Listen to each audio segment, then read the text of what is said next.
You know that sound? That specific, gentle, almost erotic sizzle when intramuscular fat renders down into liquid gold, dripping onto a seasoned log of post oak, creating a hiss that sounds like the universe whispering, "Good job, buddy." That is the sound of peace. That is the sound of a Saturday well spent.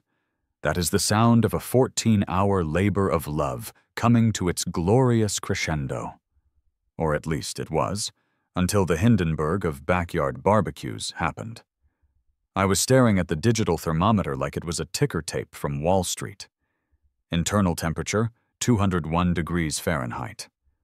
The brisket wiggle, that gelatinous wobble that tells you the collagen has broken down just right, was imminent. I had been up since 3 o'clock a.m. I had nursed this fire through the pre-dawn chill, fighting the humidity and the wind, creating a clean, thin, blue smoke that smelled like heaven and victory. This wasn't just lunch. This was a spiritual event. This was a Wagyu brisket, grade A5, a piece of meat that cost more than my first car. I had been saving for this slab of beef for 3 months, hiding cash in a coffee can in the garage so my wife wouldn't ask why we were eating like kings while the water heater was making ominous clunking noises. I stood there in my backyard, holding a spritzer bottle filled with apple cider vinegar and apple juice, feeling like the master of my domain. The sun was shining, the birds were singing, and for a brief, fleeting moment, life was perfect. I took a sip of my beer, a local IPA that tasted like pine cones and happiness, and leaned in to wrap the meat for the final rest. Then, the world went wet. It wasn't a sprinkle, it wasn't a splash, it was a deluge. A pressurized, concentrated stream of icy municipal water hit me square in the side of the head, effectively waterboarding me with distinct suburban aggression. I gasped, inhaling water and vinegar fumes, stumbling back as the stream adjusted its trajectory. It didn't stop with me. Oh no. The stream lowered, sweeping across the smoker, hitting the firebox with a violent hiss. Steam erupted like a geyser. Ash blew everywhere. And then the stream found the meat. My beautiful bark-encrusted, perfectly rendered Wagyu brisket. The water hit it, washing away the precious pepper and salt crust, cooling the surface instantly, and turning my culinary masterpiece into a soggy, gray, waterlogged tragedy. I stood there, dripping wet, stunned into silence. I looked up, wiping the water from my eyes, tracking the trajectory of the hose over the 6-foot wooden privacy fence. There she was, Mrs. Gable. She was standing on a stepladder on her side of the fence, the green garden nozzle gripped in her hand like a weapon of war. She wasn't gardening. She wasn't washing her siding. She was aiming. She wore a floral gardening hat that looked like it had eaten a smaller, weaker hat, and her lips were pursed so tight they had virtually disappeared. "What?" I sputtered, water dripping off my nose into my beer. "In the actual hell are you doing?" Mrs. Gable released the trigger on the nozzle. The water stopped, but the damage was done. She adjusted her glasses, looking down at me with the imperious glare of a woman who has the local code enforcement officer on speed dial. "It's pollution, Jason," she said. Her voice was calm. Terrifyingly calm. It was the voice of a woman who believed she had just performed a public service. "I told you last week. I told you the week before. The smoke. It drifts." I looked at my smoker. It was steaming, not smoking. A slurry of wet ash and grease was pooling at the bottom. The fire was dead. The meat was ruined. "Pollution?" I choked out, my voice rising an octave. "Mrs. Gable, that is a $200 brisket. You just sprayed water into a grease fire. Do you have any idea how dangerous that is? You could have blown us both up." "Don't be dramatic," she scoffed, waving a gloved hand dismissively. "It was barely a fire. It was a smog machine. The smoke is drifting into my meditation gazebo. I am trying to align my chakras, Jason, and all I can smell is dead animal and burnt wood. It's blocking my spiritual path." I stared at her. I literally couldn't process the audacity. "Your spiritual path? Mrs. Gable, you live in the suburbs, not a Tibetan monastery.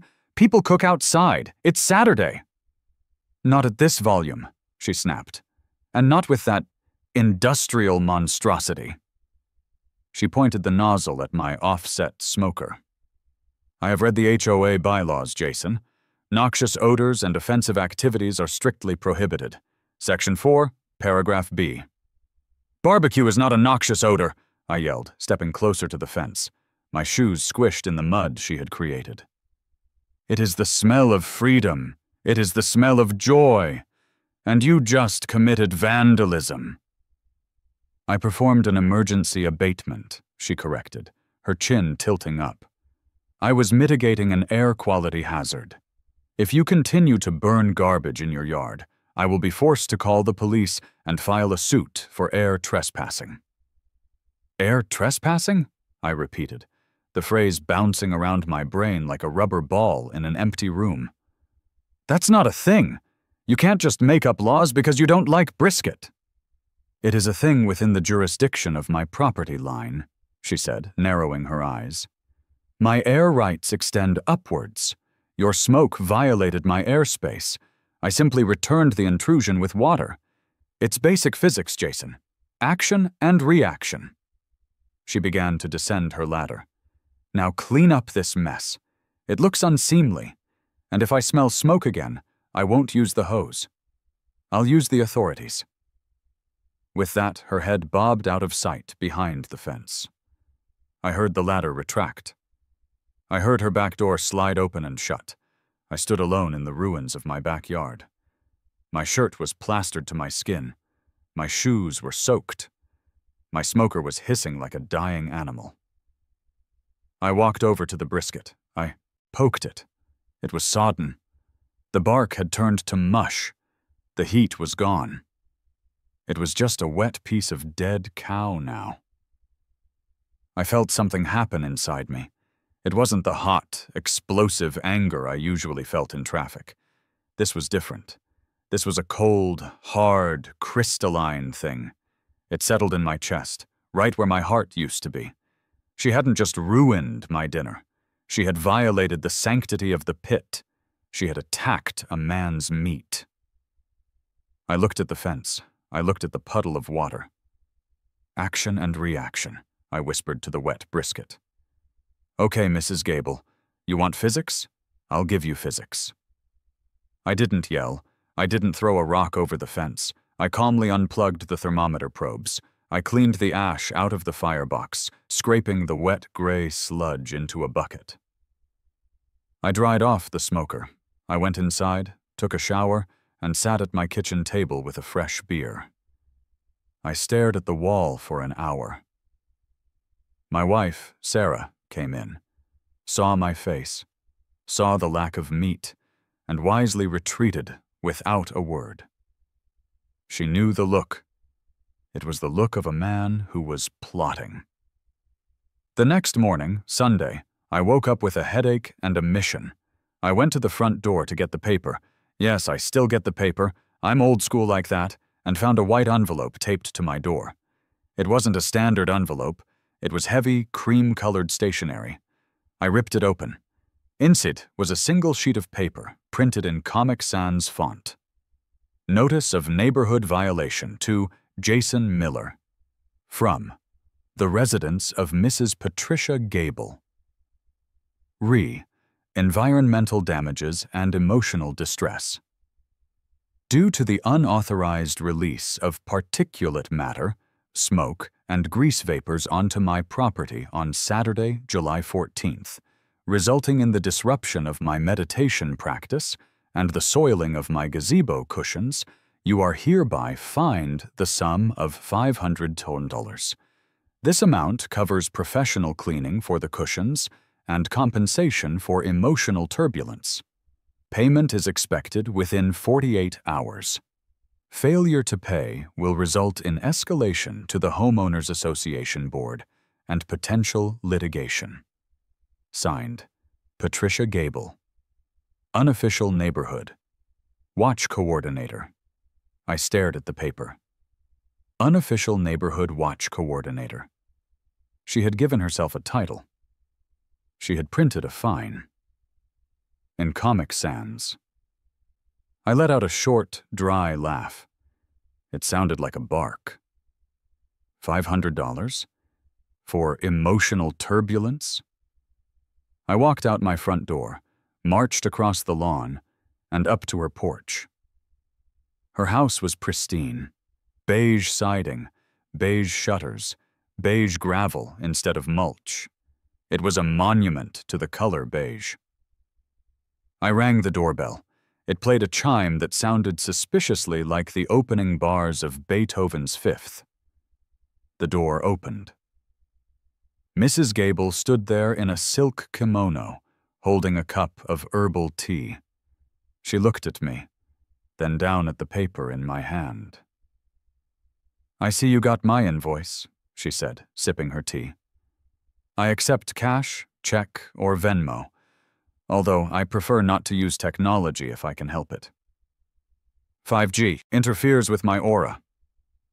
"Mrs. Gable," I said, my voice steady, "I'm not paying you $500. "Then I'll put a lien on your house," she said instantly. "I know the bylaws, Jason. Unpaid neighborhood assessments can be converted into liens." "This isn't an assessment," I said, shaking the paper. "This is extortion. You destroyed my property.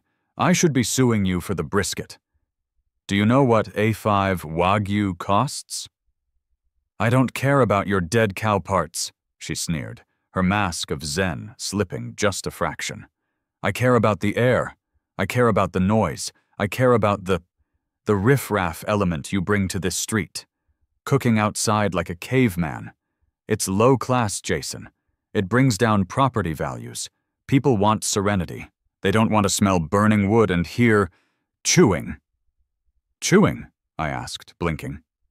"You can hear me chewing from your house?" "I can feel the chewing," she said darkly. "It's a vibration." She stepped back to close the door. "Pay the fine, Jason, or get rid of the smoker. Actually, do both. If I see that rust bucket smoking again, or if I hear any loud, low-class activities coming from your property, I will make your life a living hell. I have the police chief's email, you know." She slammed the door. I stood there on her porch, staring at the beige wood grain. Low-class, riffraff, caveman. She hated the smell of food. She hated noise. She hated industrial activities. She hated anything that wasn't beige and silent. I walked back to my house, the gears in my head grinding so hard I could hear them. She wanted to use the rules? She wanted to quote bylaws? I went into my office and pulled out the massive binder of city ordinances and HOA covenants that they give you when you buy the house. The binder everyone throws in a drawer and forgets. I didn't forget. I opened it. I started reading. I read for 3 hours. I read about noise ordinances. I read about smoke mitigation. I read about property lines and fence heights. And then, on page 142, section 11, subsection C, I found it. The Holy Grail. Exemptions for community events. Large-scale gatherings for the express purpose of charitable fundraising for registered nonprofit organizations are exempt from standard residential noise, smoke, and traffic restrictions, provided the event occurs between the hours of 8:00 a.m. and 8:00 p.m., and a temporary permit is filed with the city clerk. I read it again. Exempt from smoke restrictions. Exempt from noise restrictions. The ordinance defined charitable fundraising loosely, very loosely. It just required a registered non-profit beneficiary and a public gathering. I sat back in my chair. A slow smile spread across my face. It was a wicked smile. It was the smile of a man who had just found the launch codes. Mrs. Gable hated ruffians. She hated loud noises. She hated smoke. I picked up my phone. I scrolled through my contacts until I found my cousin, Rick. Rick wasn't just Rick anymore. Rick was Tank. Rick was the sergeant-at-arms for the Iron Spartans, a motorcycle club that looked like a terrifying gang of Viking raiders, but was actually a group of plumbers, mechanics, and accountants who liked to play dress-up and ride Harleys on weekends. They did toy runs. They did food drives. They were 501c3 registered. I hit dial. "Yo," a voice like gravel in a blender answered. "Tank," I said. "It's Jason. How's the club doing on fundraising this quarter?" "Slow, man," Tank grunted. "We're short on the vet fund. Why?" "I have a proposition," I said, leaning forward, my eyes glued to the Karen invoice on my desk. "How would you guys like to host a pig roast, a big one?" "We love pig," Tank said. "Where?" "My front yard," I said. "Next Saturday." "Your front yard?" Tank paused. "Ain't you got that HOA? The one with the lady who measures the grass with a ruler?" "Oh, she's the guest of honor," I said. "I need you to bring the boys. All of them. I need bikes. I need loud pipes. I need leather. I need you to look as scary as humanly possible." "For charity?" Tank asked. "For charity," I confirmed. "And for science. We're going to test the acoustics of a cul-de-sac." "I'm in," Tank said. "I'll bring the appetites. You bring the pig." I hung up the phone. I wasn't just going to cook a brisket this time. I was going to cook a monster. But first, I needed a pit. A real pit. Monday morning, 7:01 a.m. The sun was barely up. The dew was still fresh on the manicured lawns of Elm Street. The silence was absolute. Crack, crack, crack, crack, crack. The sound of a pneumatic jackhammer shattering concrete echoed through the neighborhood like machine gun fire. I stood on my front porch, coffee in hand, watching Big Mike go to work. Big Mike was a contractor I'd found who specialized in urgent masonry. He was 6'4", shaped like a refrigerator, and currently ripping up a 10 by 10 section of my front lawn, directly adjacent to the sidewalk. I saw the curtains twitch at Mrs. Gable's house. Then they ripped open. A moment later, her front door flew open. She came running out in a bathrobe, her hair in curlers, looking like a banshee. "Stop! Stop this instant!" she screamed, running across her lawn. Big Mike didn't stop. He couldn't hear her. He was wearing ear protection and vibrating violently with the jackhammer. I walked down the driveway to meet her. "Good morning, Patricia," I shouted over the noise. "Lovely day for landscaping." "What is this?" she shrieked, pointing a trembling finger at the destruction. "You are destroying the aesthetic of the neighborhood. You cannot dig up your front lawn. There are rules about turf percentage." "Actually," I yelled back, pulling a folded piece of paper from my pocket, "I'm installing a hardscape feature, totally within the 30% coverage limit. And this," I pointed to the hole Mike was digging, "is a temporary culinary installation." "A what?" "A fire pit," I smiled. "A big one." "In the front yard?" She looked like she was going to faint. "You can't have a fire pit in the front yard. It's tacky. It's dangerous." "It's for a charity event," I said, playing my ace card. "Next Saturday, the first annual smokeout for veterans. I'm hosting it. All proceeds go to the Iron Spartans charity fund." "Iron Spartans?" Her face went pale. That sounds like a gang. They are a motorcycle enthusiast club, I corrected. Very civic-minded. Big Mike shut off the jackhammer to change the bit. The silence that followed was ringing. "Jason," she hissed, lowering her voice. "You cannot bring a motorcycle gang to this neighborhood. Think of the property values. Think of the children." "I am thinking of the children," I said solemnly. "The children of veterans. It's a noble cause, Patricia. Surely you support our troops?" She sputtered. It was a trap, and she knew it. If she said no, she hated veterans. If she said yes, she approved of the biker gang. "I support quiet," she finally managed. "This is clearly retaliation for the water incident. You are being petty." "I am being philanthropic," I said. "Now, if you'll excuse me, Mike needs to pour the cinder blocks. We need this pit cured by Friday. 3 whole hogs don't roast themselves." 3 hogs? Her eyes bulged. "Whole hogs," I clarified. "Head, tail, trotters, the works. It's going to be very visual, very primal." She made a noise like a strangled cat and turned around, marching back to her house. She slammed the door so hard I saw the wreath on it jump. "She seems nice," Big Mike said, wiping sweat from his forehead. "She's a delight," I said. "Make sure the pit faces her window. I want the airflow to be optimized." Mike grinned. "You got it, boss. I'll angle the vents. She'll get the full aroma." By Wednesday, the pit was done. It was a monstrosity of cinder block and rebar, sitting in the middle of my front lawn like a sacrificial altar. It was ugly. It was industrial. It was perfect. I had ordered 3 hogs from a farm upstate, 200 pounds each. I had also ordered 2 cords of hickory wood. When the dump truck arrived to drop the wood, it accidentally blocked Mrs. Gable's driveway for 20 minutes while the driver signed the invoice. I watched her trying to back her Lexus out, honking impotently at a massive pile of logs. But the real preparation was the invite list.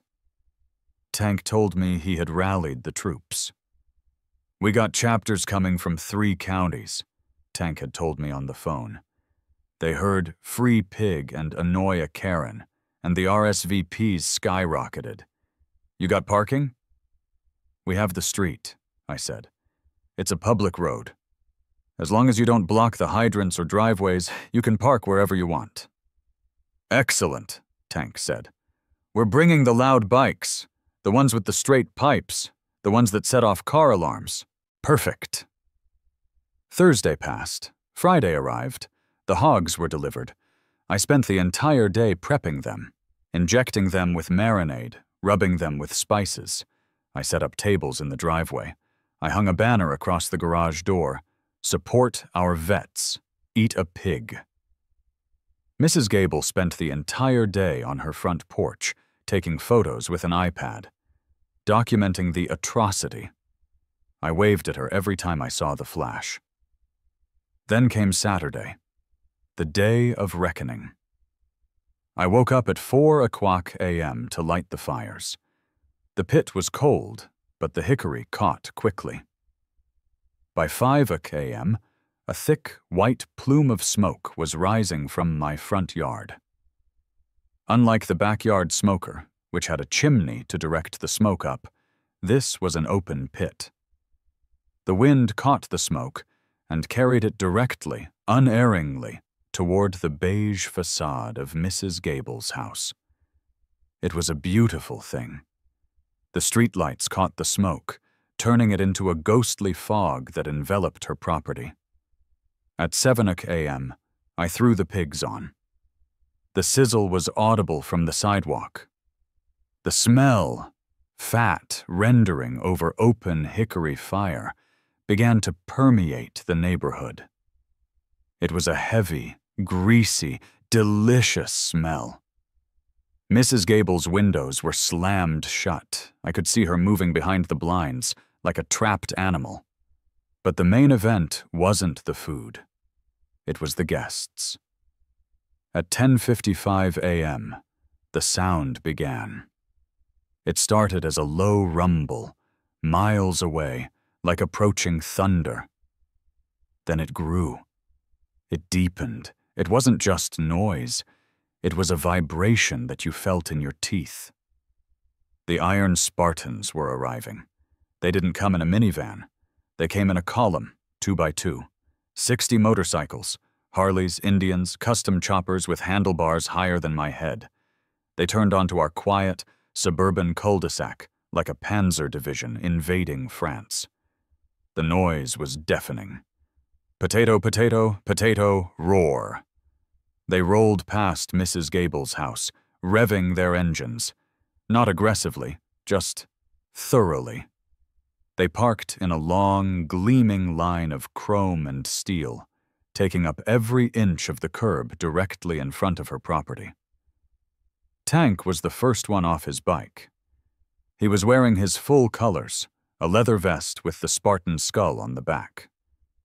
He looked like he ate concrete for breakfast.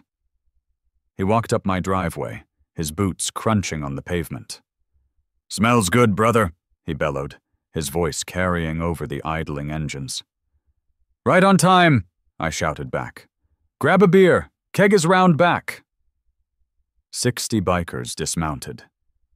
These weren't the weekend warriors who rode quietly. These were guys with beards down to their chests, tattoos on their faces, and arms the size of tree trunks. They filled my front yard. They filled the sidewalk. And then, the music started. I had set up a PA system. I hit play on my Biker BBQ playlist. AC/DC's Thunderstruck blasted across the lawn. The look on Mrs. Gable's face as she peered through her blinds was worth every penny of the $500 fine I hadn't paid. She looked terrified. But she wasn't done. Oh no. The Karen spirit is resilient. It feeds on indignation. 10 minutes into the party, just as Tank was tearing into a rib, I saw the flashing lights. Silence fell over the party as 2 police cruisers rolled up the street. Lights spinning. The music was cut. The bikers stopped chewing. Mrs. Gable burst out of her front door, pointing a shaking finger at us. She had clearly been waiting for this moment. "There!" she screamed. "Arrest them! They are disturbing the peace. They are terrifying the neighborhood. It's a riot! Officer, arrest that man!" She pointed at Tank. Officer Miller stepped out of the first car. I knew Miller. He was a good guy, coached the local Little League. He looked tired. He looked at the 60 bikers standing in my yard holding paper plates. He looked at the massive fire pit. He looked at Mrs. Gable, who was practically vibrating with rage. He walked up to the edge of my property. Mrs. Gable ran to his side. "Officer, you have to shut this down," she yelled. "Look at them. It's a gang. They are smoking. Things. And the noise. My windows are rattling." Miller sighed and looked at me. "Morning, Jason. Bit of a gathering?" "Morning, Officer Miller," I said, wiping grease from my hands. "It's a charity event. Smoke out for vets. All legal." I handed him the binder. I had the permit right on top. Laminated. Miller took the permit. He read it. He checked the date. He checked the seal from the city clerk. Section 11, subsection C, I offered helpfully. Exempt from noise and smoke restrictions for the duration of the event. Miller nodded slowly. He looked at Mrs. Gable. "Ma'am, this permit is valid," he said. "They have the right to be here until 8:00 p.m. But the bikers," she stammered, pointing at Tank. "He looks criminal." Tank stepped forward. He was holding a teddy bear, a pink one. We were collecting toys for the hospital, too. "Ma'am," Tank rumbled, his voice like a tectonic plate shifting. "I'm a certified HVAC technician, and this bear is for a sick kid. Do you hate sick kids?" Mrs. Gable's mouth opened and closed like a fish out of water. "And the smoke!" She pivoted, desperate.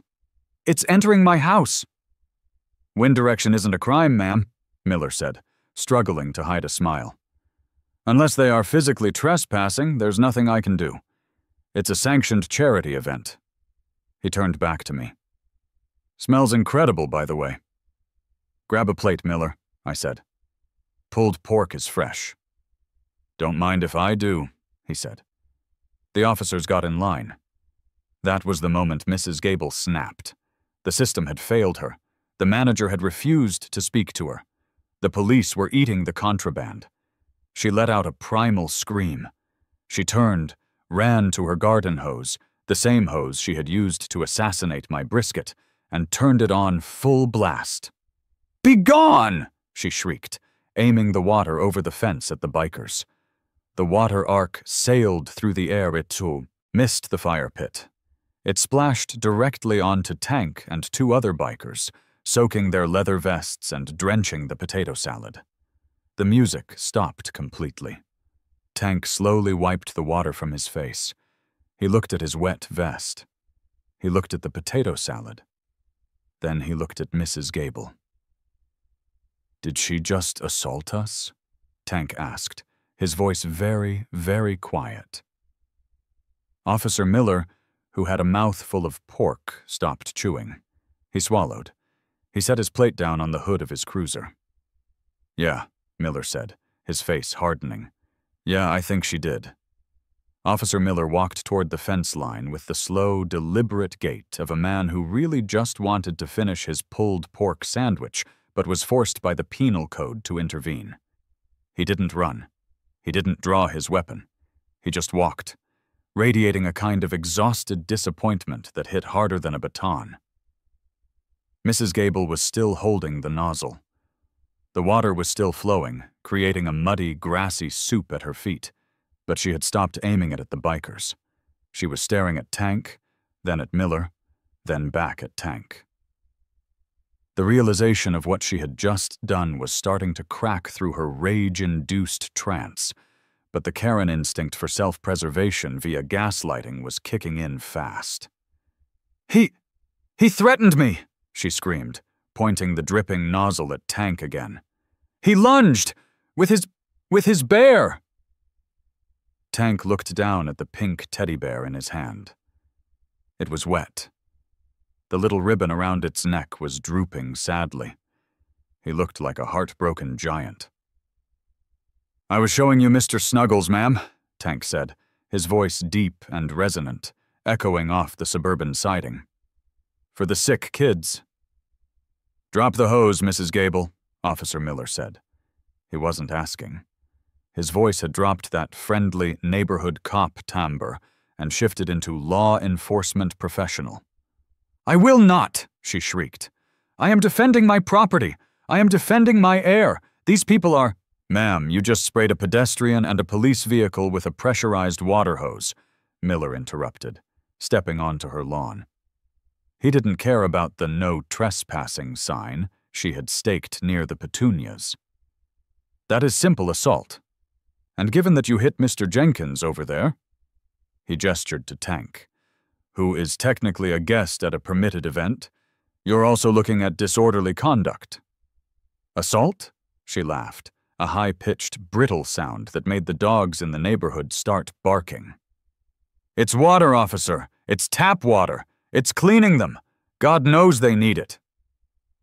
A collective "ooh" went through the crowd of bikers.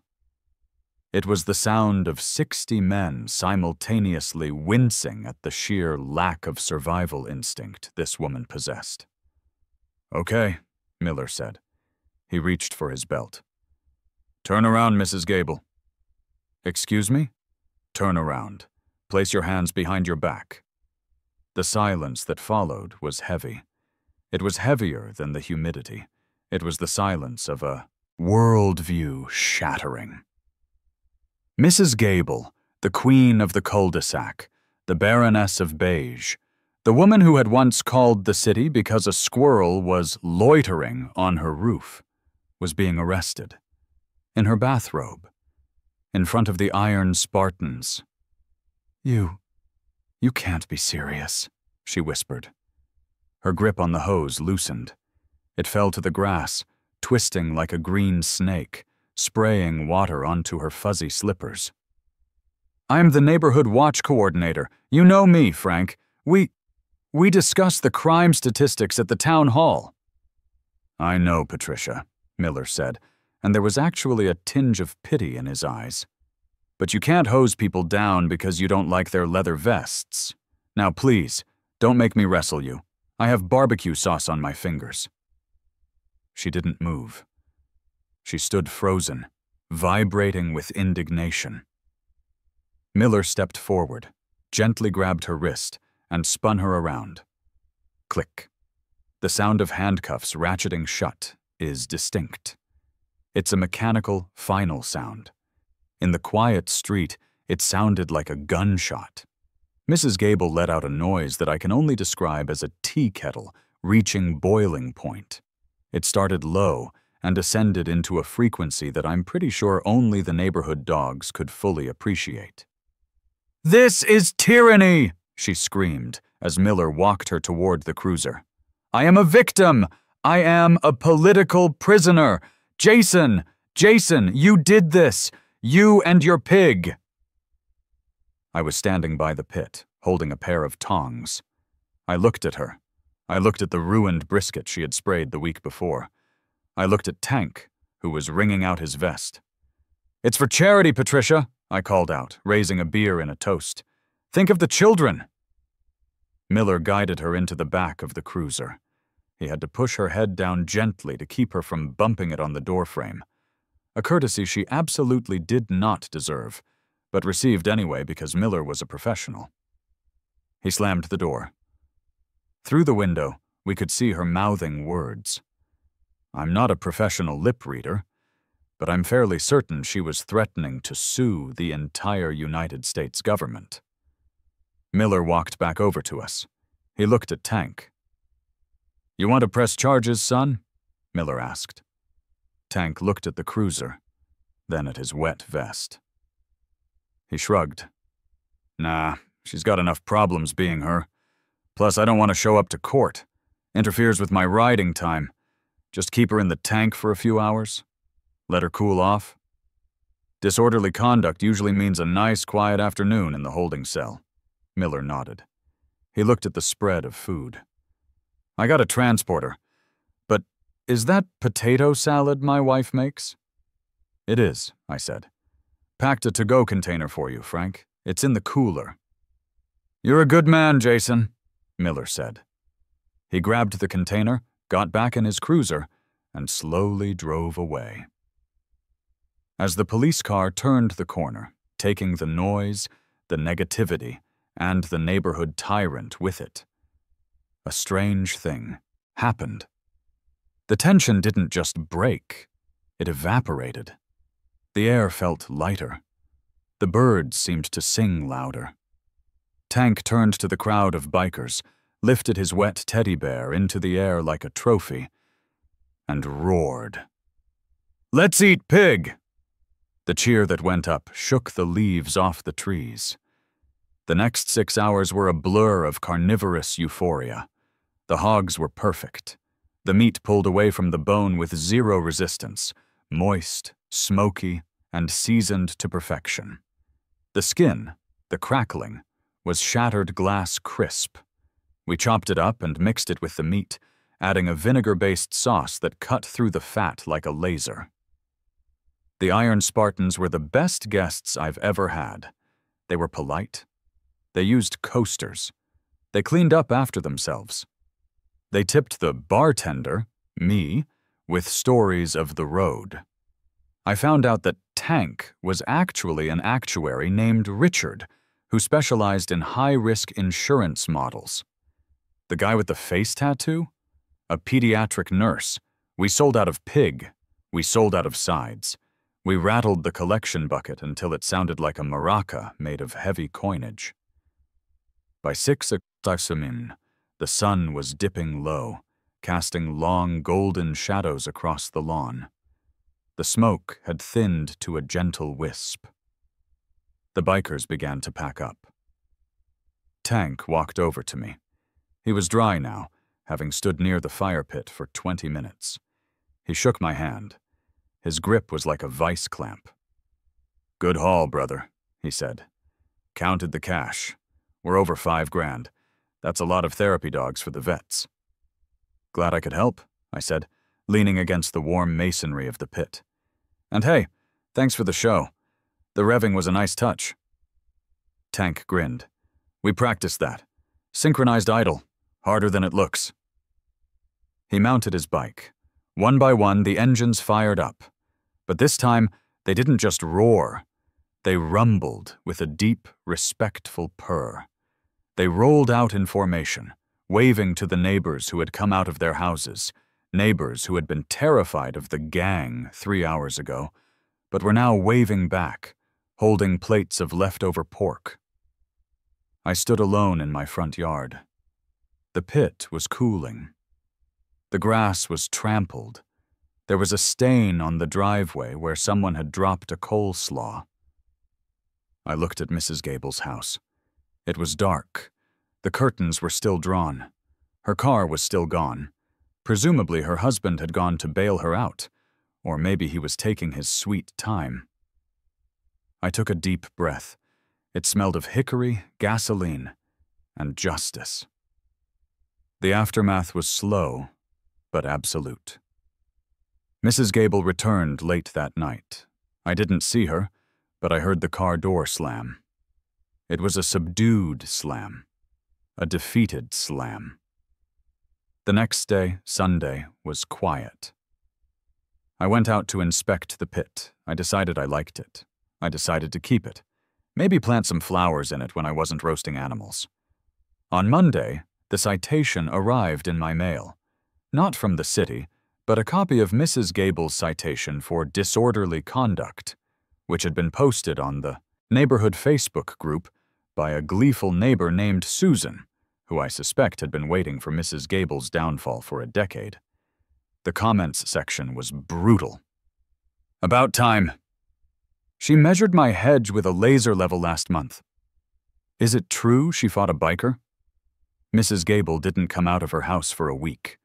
The blinds remained closed. The garden hose lay where it had fallen, a green rubber monument to her hubris. 2 weeks later, the sign appeared. For sale. Keller Williams Realty. It wasn't a standard sign. It had a coming soon rider on top. I was watering my lawn, carefully, ensuring no water crossed the property line, when I saw the realtor hammering it in. Mrs. Gable came out onto the porch. She saw me. I stopped watering. I didn't wave. I didn't smirk. I just stood there, holding my hose, looking at her. She looked at me. She looked at the massive cinder block fire pit in my front yard. She looked at the spot where Tank had stood. She didn't say a word. She just turned around and went back inside. They moved out a month later. I heard they moved to a gated community in Florida, a place with an HOA so strict they dictate the color of your patio furniture cushions. I hope she's happy there. I hope she finds peace among the regulations. As for me, I'm still here. The neighborhood changed after that day. People relaxed. The fear of the note on the door vanished. Susan, 2 doors down, bought a karaoke machine. The guy across the street started working on his classic Mustang in the driveway, engine revving and all. And me? I'm currently planning the 2nd annual smokeout. Tank says they want to make it a 2-day event. He wants to bring a band. I told him I'd check the permit. But the best part? The new neighbors moved in last week. A young couple. Nice folks. I went over to introduce myself. I brought them a housewarming gift. "Hi," I said, shaking the husband's hand. "I'm Jason. I live next door." Nice to meet you, he said. Hey, I gotta ask, is that a commercial-grade hog roasting pit in your front yard? It is, I smiled. That is awesome, he said, his eyes lighting up. I've got a smoker, too, but I'm still learning. Do you know how to do a brisket? I looked at the pit. I looked at the spot where the water had once hit my face. I looked back at him. Yeah, I said. I know a thing or two about brisket. Just watch out for the sprinklers. We cracked a beer right there on the lawn, and as the sun went down over the quiet, liberated street, I realized something. You can sue a man. You can fine a man. You can try to regulate his joy with bylaws and comic sans fonts, but you can never, ever defeat a man with a smoker and a grudge. Because revenge is a dish best served slow-cooked over hickory at 225 degrees.